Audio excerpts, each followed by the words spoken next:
আমি সব করতে রাজি আছি। কিন্তু আমার কাজটাকে আমি অনেক বেশি প্রায়োরিটি দিই। যেখানে যাই আপনি মোস্তাক মামু না, আপনি মামি না, মানে এই জিনিসটা খুবই ভালো লাগে। আমাদের রং নাম্বারে ফোনে কথা হয়েছিল। ছাইয়া ভাইয়া সমদন্ধন থেকে ছাইয়া ছাইয়া হয়ে গেছে। ও খুব বেশি ফেমাস হয়ে গেছি। আর আমার পেজটা কিন্তু মাত্র ১ বছর। আমার শাশুড়ি এমন একজন মানুষ, উনি বলে যে তুমি ভিডিও করো, আমি ক্যামেরা ধরছি। প্রিয় দর্শক, দৈনিক দেশ রূপান্তরের আড্ডায় আপনাদের স্বাগতম। আমি আজাদ। আজকে আমাদের সাথে অতিথি হিসেবে রয়েছেন প্রবাসী কন্টেন্ট ক্রিয়েটর ফারজানা ইতি ও রায়হান ভাইয়া। কি অবস্থা, কেমন আছেন? আলহামদুলিল্লাহ ভালো আছি। শুরুতেই জানতে চাই আপনাদের শুরুর গল্পটা, আপনাদের এই কন্টেন্ট ক্রিয়েশনে আসা কিভাবে শুরু হলো, কবে থেকে শুরু হলো, কার মাথা থেকে আসলো প্রথম? ঠিক আছে, আমি ফার্স্টে টিকটকে ছিলাম। টিকটকটা ওপেন করেছিলাম জাস্ট একটা ফানের মাধ্যমে, কিন্তু আমার ফার্স্ট ভিডিওতে অনেক বেশি ভাইরাল হয়েছিল। একটা স্টেশন একটা ভিডিও ছিল। তারপর ওখান থেকে 1 বছর করার পর সবাই আমাকে বললো যে না, তুমি একটা ফেসবুক পেজ খোলো, যেটা বাংলাদেশে যে আমার আত্মীয় স্বজন আছে তাদের কথা মতোই আমি জাস্ট একটা ওপেন করেছিলাম। ওপেন করার পর দেখলাম ভালো সাপোর্ট পাচ্ছি। আমার থার্ড ভিডিও মেবি ছিল আমার একটা বারান্দায় আমার একটা অ্যালোভেরা গাছ আছে, ওটা অনেক বেশি ফেমাস। ওটা অনেক বেশি ভিউ হয়েছে, প্রায় মনে হয় 7 থেকে 8 মিলিয়ন ভিউ হয়ে গেছে। ওখান থেকে মানে আমি খুব বেশি ফেমাস হয়ে গেছি। আর আমার পেজটা কিন্তু মাত্র 1 বছর। 1 বছরে সবার অনেক অনেক ভালোবাসায় আমি গত পরশুদিন 7 লাখ ফলোয়ারে এসে দাঁড়িয়েছি। তারপর আপুর সাথে কিভাবে পরিচয়? আমাদের পরিচয়টা খুবই ইন্টারেস্টিং। কিভাবে হলো? পরিচয়টা সবচাইতে বেশি ইন্টারেস্টিং, সেটা হচ্ছে আমাদের রং নাম্বারে ফোনে কথা হয়েছিল। টিএনটি যেটা বলে। ছিলেন তো একই এলাকায়? একই এলাকা না, দূরত্ব অনেকটুকুই। রিক্সা দিয়ে যদি যেতে বলি ধরেন 40-50 টাকার ভাড়া ওরকম হবে, কিন্তু সম্পূর্ণই আমাদের রং নাম্বারে ছিল। আমরা কথা বলার 9 মাস পরে দেখা করি। স্যারকে ফোন দিতে গিয়ে ওর বাসায় ফোন লেগে গেছিল, তাও টিএনটিতে। তখন কিন্তু মোবাইল ছিল না তেমন একটা অ্যাভেলেবেল। এটা অবশ্য 2-3 বারে আসে রিংটা। তারপরে রীতিমতো আমরা একজন আরেকজনকে চেঁচাচেঁতি করি যে কেন ভুলভাবে আমার নাম্বারে কেন রিং আসতেছে।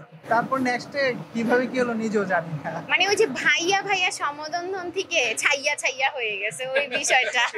এটা ভালো ছিল। দুজনের বেড়ে ওঠার গল্পটা একটু শুনি। আমি কুমিল্লাতে জন্ম, তারপর হচ্ছে চিটাগাংয়ে ছিলাম 3 বছর। ওটাই মানে লং টাইম বাইরে থাকা, সবসময় কুমিল্লাতেই থাকা হয়েছে। কুমিল্লায় পড়াশোনা, কুমিল্লায় বিয়ে। আমার হাজবেন্ডের শ্বশুর বাড়ি, আমার শ্বশুর বাড়ি ওখানে কুমিল্লাতেই। আমরা সবাই কুমিল্লার। আর আমি বগুড়া ক্যান্টনমেন্টে ছিলাম, ওখানে ক্লাস 1 পর্যন্ত শেষ। তারপরে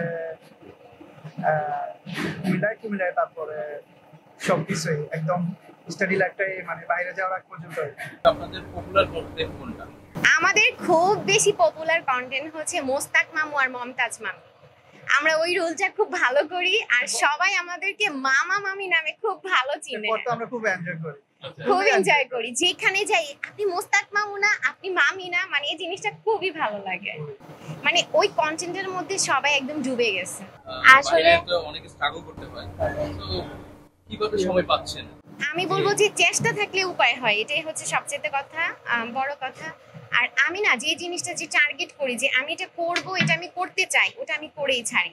এটা আমার একটা জিদ বলেন কিংবা শখ বলেন, ওটা আমার ঘুম নিদ্রা ছাড়া আমি সব করতে রাজি আছি, কিন্তু আমার কাজটাকে আমি অনেক বেশি প্রায়োরিটি দিই। কোন কন্টেন্ট নিয়ে বিতর্ক সৃষ্টি হয়েছে, আপনার খারাপ লেগেছে ব্যক্তিগতভাবে? অনেক সময় আপনার কন্টেন্ট ক্রিয়েটর যেটা হয় আর কি। হ্যাঁ, আসলে কি আমি কারোর কথা মানে গুরুত্ব দিই না। আমি আমার মতন ভাবে চলি, আমার যা ভালো লাগে আমি সেভাবেই করার ট্রাই করি। কে কি বললো না বললো আমি একদমই কেয়ার করি না। আর আমাদের এমন কোনো কন্টেন্ট নেই যেগুলো বিতর্কিত হয়েছে বা কোনো কিছু।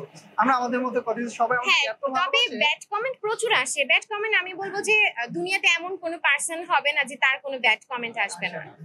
সো নেগেটিভ পজিটিভ সব ক্ষেত্রেই আছে। খুব রিসেন্ট দেখা যাচ্ছে আপনি দেশে আসার পর সবাই আপনাকে মোটামুটি গিফট পাঠাচ্ছে। হ্যাঁ। এটা নিয়ে খুব তর্ক বিতর্ক হচ্ছে। হ্যাঁ, ওটা নিয়ে আমি কথা বলি। অবশ্যই এটা খুব ইম্পর্টেন্ট একটা কথা। সবাই আমার জন্য গিফট পাঠাচ্ছে কিংবা স্পন্সর করছে, পিআর পাঠাচ্ছে যেটা বলে। সো এটা নিয়ে অনেকে তর্ক বিতর্ক হচ্ছে, সেটা আমার কিছু যায় আসে না। তবে আমি একটু ক্লিয়ার করতে চাই। ক্লিয়ারটা হচ্ছে যারা স্টুডেন্ট আছে, নতুন কিছু করতে যাচ্ছে, নতুন উদ্যোক্তা, তাদেরকে আমি সম্পূর্ণ ফ্রিতে প্রমোশন দিচ্ছি। ওরা আমাকে চাচ্ছে যে আপু, অনেক রিকোয়েস্টের পরে পাঠানো হচ্ছে যে আপু আমার পেজ থেকে তোমার জন্য এই গিফটটা পাঠিয়ে তুমি আমার জন্য একটু ভিডিও করে দিও, আমার পেজটা মেনশন করে দিও। আমি টোটালি ওদেরকে ফ্রি দিচ্ছি, কারণ স্টুডেন্ট যারা আছে তারা কতটুকু বাজেট নিয়ে বা কাজটা শুরু করে। এটাই। সো আমি মনে করি যে ওদেরকে আমরা যদি হেল্প করি তাহলে ওরাও এগোতে পারবে। আমি এটা প্রথম থেকে মানে উদ্যোগ নিয়েছি, যারা জুয়েলারি আইটেম বা ছোট ছোট বিজনেসে আছে তাদেরকে আমি হেল্প করবো, ফ্রিতে প্রমোশন দিব। আরেকটা কথা হচ্ছে যেটা খাবারের প্রমোশন, কেক বলেন যে কোনো খাবার বলেন, ওটা আমি ফ্রি প্রমোশন দিই, কারণ রিজিক হচ্ছে আল্লাহর তরফ থেকে আসে, ওটা যদি উনি পাঠায় আমার আত্মা শান্তি পাবে। সো আমি ওটা ফ্রি প্রমোশন দিচ্ছি। আরেকটা কথা হচ্ছে যেটা নিয়ে তর্ক হয়েছিল, শাড়ি আর হচ্ছে ড্রেস আপ, ওটার জন্য প্রমোশনে কিছু হলেও পেমেন্ট করতে হয়, যেটা আমি খুব রিজনেবলি রেখেছি। টুকে ট্রিকে এটা কিন্তু কোনো ব্যাপার না, কিন্তু আমার যে একটা সময় আছে, এই যে আমার মেকআপ করতে হয়, একটা শাড়ি পরলে কিন্তু ভিডিও করা যায় না, আপনার ওটার জন্য মেকআপ এটা নিতে হবে, costly একটু আছে, টাইম দিতে হবে, হিসাব আছে। জাস্ট অতটুকুর জন্যই আমি জাস্ট একটা অ্যামাউন্ট একটা নির্ধারণ করেছি। তো এইটা দিয়েও যারা তর্ক বিতর্ক করে, সো আমি মনে করব তাদের মতন অভাগা আর মনে হয় কেউ নেই। তাদের এটা বোঝা উচিত। আর আসলে আমার না তাদের ওইসব কথাই একদমই আলাদা। অনেক রান্না করেন, এই রান্নার একটা পপুলার আইটেম আছে সেটা হচ্ছে ডাল।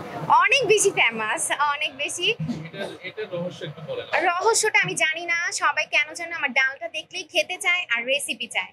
আর বাংলাদেশে যখন আসছি সবারই একটা কথা ছিল, আপু আপনার হাতে ডাল কিন্তু রান্না করে খাওয়াবেনই খাওয়াবেন। সো আমি জানি না ডালটা কি মজা হয় আসলে, একটু বলো তো। আমি তো খাই ডাল অনেক, মানে এটা আমার খুব পছন্দের একটা জিনিস। তার মধ্যে আরেকটা হচ্ছে বিরিয়ানি। ওইটা তো বিরিয়ানি, একদম হ্যাঁ must। ওটা বিরিয়ানি তো ধরেন সবাই কম বেশি রান্না করে পছন্দ করে, তবে ডালটা যে কেন সবাই পছন্দ করে এটা আসলে আমি বুঝতে পারলাম না। আপনার শ্বশুর বাড়ি বা বাবার বাড়ি থেকে কোনো বাধা বিপত্তি আছে কিনা বা কোনো শ্বশুর বাড়ি তো আমার আরো বেশি সাপোর্টিং। আমার শাশুড়ি ওরা আরো এমন বেশি একজন excited। মানুষ, উনি বলে যে তুমি ভিডিও করো আমি ক্যামেরা ধরছি, মানে ওরকম একটা ব্যাপার। মাঝে মধ্যে তো খুব ভালো। কখনো বলে যে থাক, তুমি ভালো এটা লাগছে করো না। ওইটা করো এভাবে ভিডিও করো। আম্মু তো কি বলবো, মানে কিছু উনি একটা খুব আনলে সাপোর্ট যে হ্যাঁ, করে, আসো আসো এটা করি এটা আমরা। করি, মানে উনি খুব সাপোর্টিং। আর বাবার বাড়ির কথা বলে তো লাভই নেই, কারণ ওরা সবসময় মেয়ে ভালো করুক কিংবা খারাপ করুক সাপোর্ট তো একটু করবেই। দর্শক, এই ছিল আজকে আমাদের দেশ রূপান্তর আড্ডার আয়োজন। যে যেখান থেকে দেখছেন সবাইকে ধন্যবাদ।